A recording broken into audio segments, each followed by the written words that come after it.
Hi there.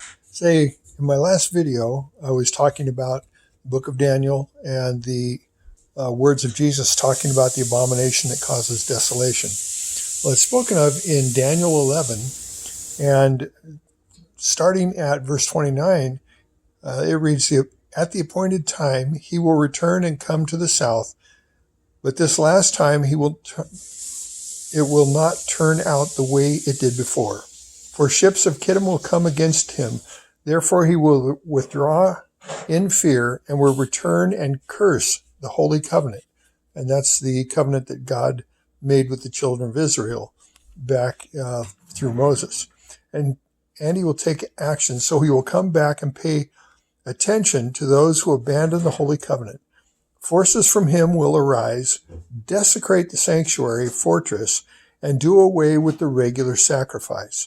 And they will set up the abomination of desolation.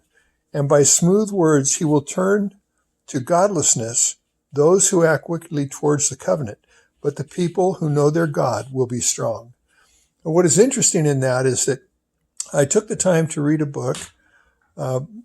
It's called Raptureless. And in there it talks about all the aspects of what happened during the occupation of Jerusalem and the destruction of the temple that happened just about 70 years after Jesus was passed, 40 years after Jesus passed away, around the year 70 AD. And what's interesting in that is that in that book Raptureless, it also talks about the book of Josephus, the War of the Jews.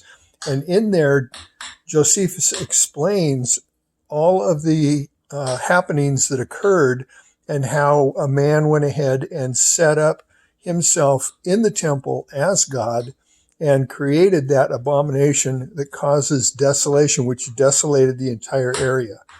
So it's interesting to run into that. And I do have some more interesting things, because in Daniel 12, it is also spoken of that the end times people will be roaming around and looking for knowledge, and knowledge itself will increase. And what's interesting about that is that occurred right at that same time where a lot of interesting things occurred and knowledge itself was increased. So take the time to read the book Raptureless, and you will discover quite a bit more about what Daniel was talking about.